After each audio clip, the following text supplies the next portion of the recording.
Welcome to Our Girl Relationships. On this channel, we talk about problems people face in their day to day lives. Let's start with a video. My family is pretty wealthy. You could say that I was born with a silver spoon in my mouth. My siblings and I got everything we needed, and it was amazing. My parents, whenever they got the chance, told us of how they had to start from rock bottom, so we should be grateful that we get to enjoy all of that we have now. They taught us prudence and character by telling us stories, but it was our choice to learn it or not. My younger sister is the crazier one between the two of us. You could say that I got the training and she didn't. Plus, my parents had her after wanting a girl for a while, so they pampered her more than they should have. The result was that she turned out to be a spoiled brat who didn't want to work a day in her life. She was really sweet when she wanted to be, but if you were not in her good books, you got it bad. She is 22 and I am 27. I work in a law firm and I'm doing pretty well for myself, even though I'm aware that I don't really need to work that hard. I'll still rather work for my own money, and whatever I get from my parents would be a plus and not all that I would depend on. My sister, on the other hand, is living the soft life and squandering my parents' money. She failed so many of her courses because she was missing her classes. She thinks that our parents are there to supply her every need, which they do, and it's annoying because I know that it is not helping her.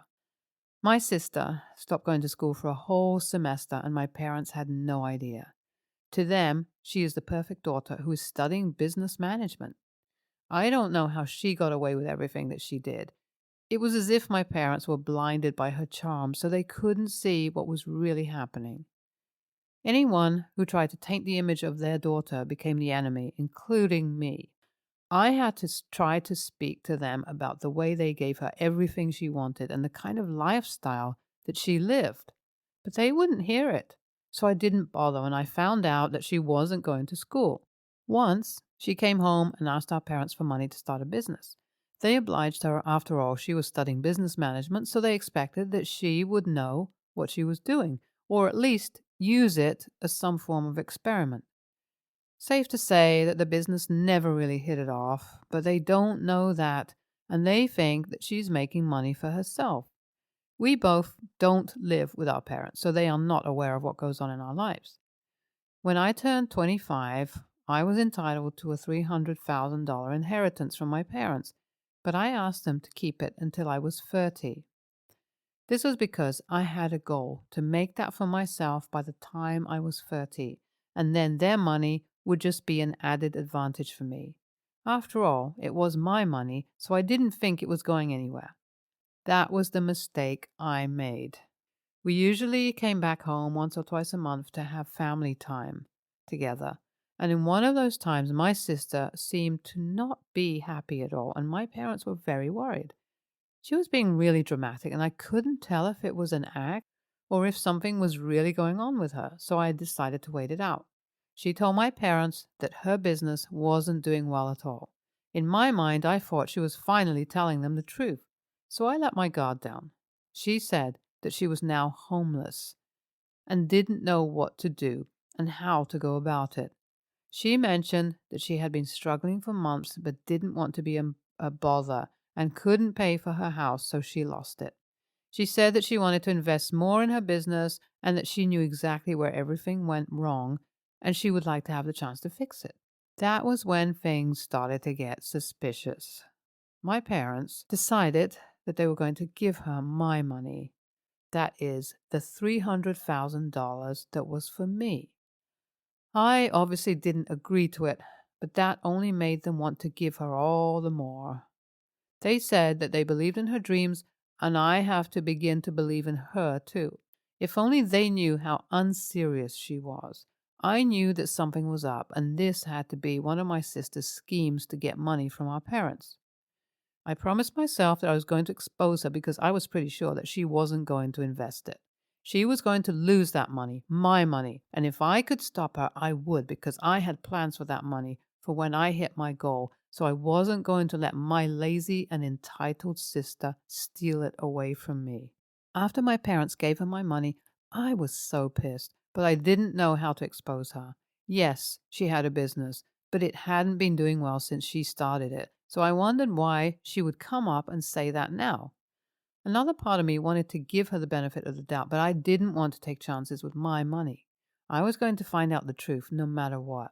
I started digging and found that she actually lost her house, but she had gone back to school. That made me feel guilty for investigating her because it seemed like she was trying to get her life together. On the surface, it all seemed genuine to me, but I had this gut feeling to keep searching to see if there was something fishy. I called her best friend to try to get any information from her. Turns out they had fallen out because of a big argument they had, so she was more than willing to talk to me about everything. I met with her best friend in my office. I asked her to come to my office for privacy because I didn't want anyone to see us.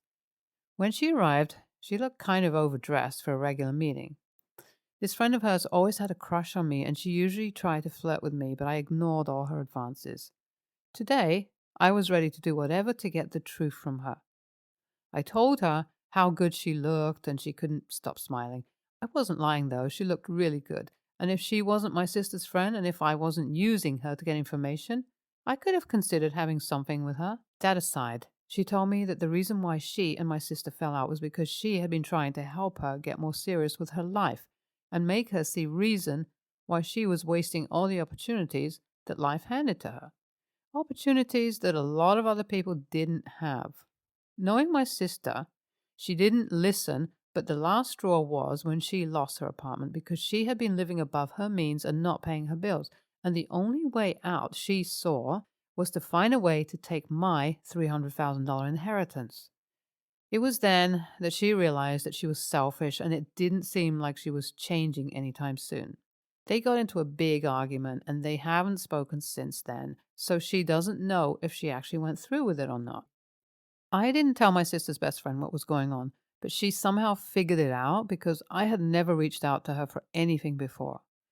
She opted to follow me home to inform my parents. I told her that there wasn't enough proof because my sister would simply say that they were no longer friends, so she would do anything to hurt her, and I wanted my money back.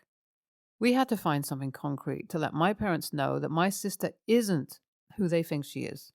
After a week, we had nothing, but I wasn't going to give up. Her best friend later brought to my attention that if we got all the evidence we have of her not actually doing what my parents think she was doing, she would lose her credibility and it would be easier for them to believe me. I thought that it was a good idea, so I got information from her school about how she was failing classes and how she was absent for 1 year while she was giving fake reports to our mom and dad. Her business wasn't all so operational, and it had been weeks since she collected the money. Plus, her best friend, being a witness, was an added advantage. There was also her lavish lifestyle on social media, spending money that wasn't hers. We went to my parents' house that evening. They were surprised to see me, but I told them that I came because it was very important. It had to do with my sister. We told them everything with picture evidence. They couldn't believe that their baby would lie to them for this long. I told them that, frankly speaking, it was their fault because they taught us to be prudent, but only practicalized it with me. They gave her whatever she wanted and made her feel like she didn't need to work, so they couldn't expect any more from her now. My sister got summoned home. She was not in the city, so my dad told her to come back home immediately. He confronted her with all the evidence that we brought against her, and she had nothing to say. She couldn't deny it because there was no way we were going to go through all this trouble to cook up so much evidence against her, including the one from her school and social media posts. They were so disappointed in her. I have never seen my parents as angry and hurt as they were that day. She broke their trust. At the time that they found out they could only salvage half of the money, my parents apologized to me for not believing me in the first place. They gave me what was left of the money and cut my sister off. They were not going to pay for a house for her or give her any other money until she learned to be on her feet and grow out of the mess she put herself in. YTA, I wonder if it was your ego that made you not collect your money when your parents gave it to you. You were trying to prove something, and now you lost half of the money. NTA, it is your parents' fault for not taming your sister. They couldn't be that blind. There had to be signs, except they liked to lie to themselves. Next story. To start out with, TW for talk of weight, calories, health issues, etc. Because a lot of people find this topic distressing, but I don't know how to talk about my current dilemma without being frank. I'm a 42-year-old woman. My partner of many years is a 50-year-old man. We struggle with opposite ends of weight problems. I have mental and physical health woes, mainly IBS and endometriosis. That makes it a constant struggle to keep weight on. With a lot of effort, I've stayed right above underweight for my height, 125 pounds at 5'9".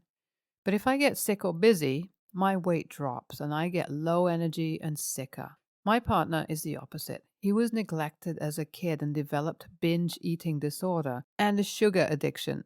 So he's been 100 pounds or more over a normal weight throughout his adult life, has a BMI well into the obese category, and bears a lot of trauma around food.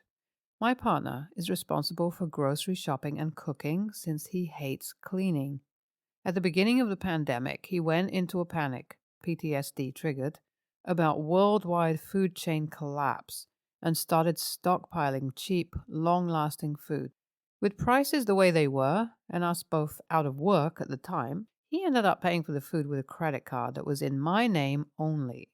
I'd given it to him for emergencies, and, long story short, I'm now almost $20,000 in credit card debt.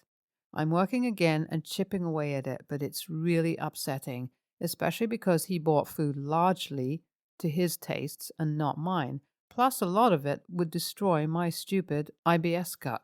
Last year, the sugar addiction caught up to my partner and he developed type 2 diabetes. Now he can't eat the food he stored because it's almost all sugar and simple carbs. I've been eating what I can, but that's not a lot since it will make me ill. My partner has done a really good job on regulating his blood sugar by switching to sugar substitutes and keto recipes.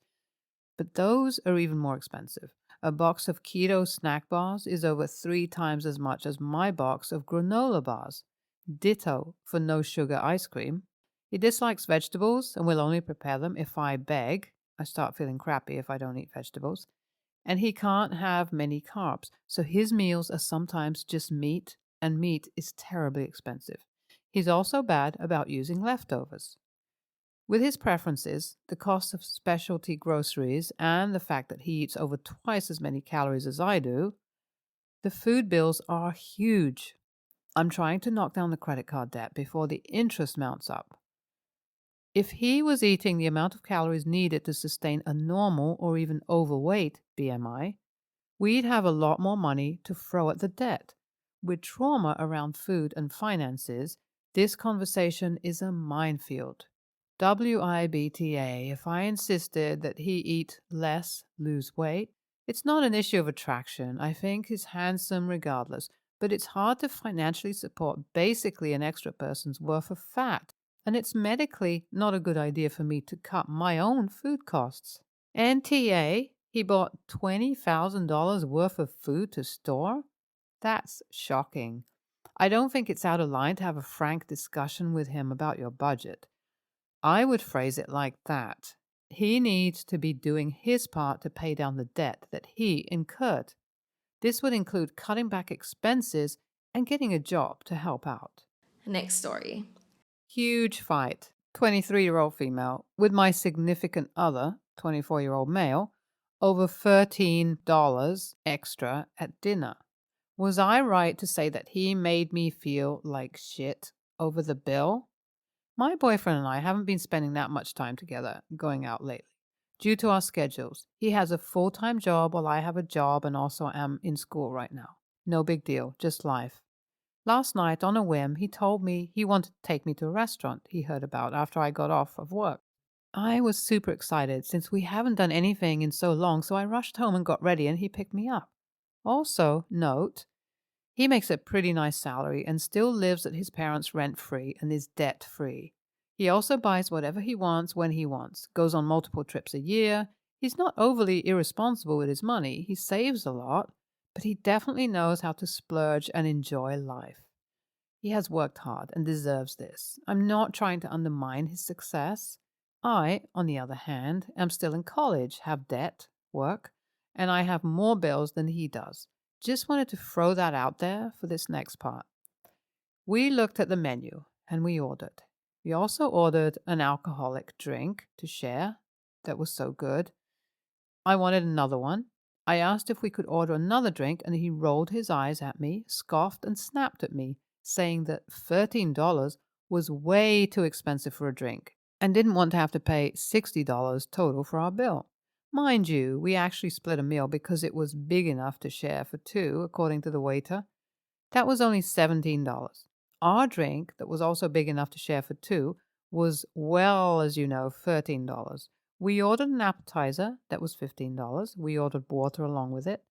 I can't describe it properly, but he looked and scoffed at me like I was just scum, as if I was asking for too much and not worth a $13 drink. I sat there with tears in my eyes and asked the waiter to bring another drink. I zelled him the $13 for it right then and there. I told him that he was the one who invited me out. He was the one who chose a restaurant, and he can very well more than afford it. I told him that he made me feel like crap, as if I was not worth the $13. But he will gladly drop hundreds or thousands of dollars on trips. In fact, he's going on one next week with his friends, going to the casino, PS4 games, etc. He said that I'm being ridiculous and $13 is too much for a drink, and that's that. I said that wasn't the point. We ended up fighting about it in the car because I said it's as if I'm not worth the $13. But you will drop thousands on everything else? And on top of that, you literally are the one who asked me out and chose the restaurant. Prices were not even that bad, in my opinion. I did not ask him out. I did not choose a restaurant. I'm so frustrated, and I just want to know if I'm being too much or if I'm just justified for being upset. NTA, ma'am, I am poor. I don't have bills besides college tuition, but my part-time job does not leave much money left over. I am a broke bitch. However, if the love of my life wanted a $13 drink, I wouldn't hesitate to get it for him. He's my partner. Why wouldn't I do anything for his happiness, within reason? His smile is worth more to me than $13, even if I am broke. I think that's how most people feel about their partners. Your boyfriend? His attitude is not the norm, and it's also not okay.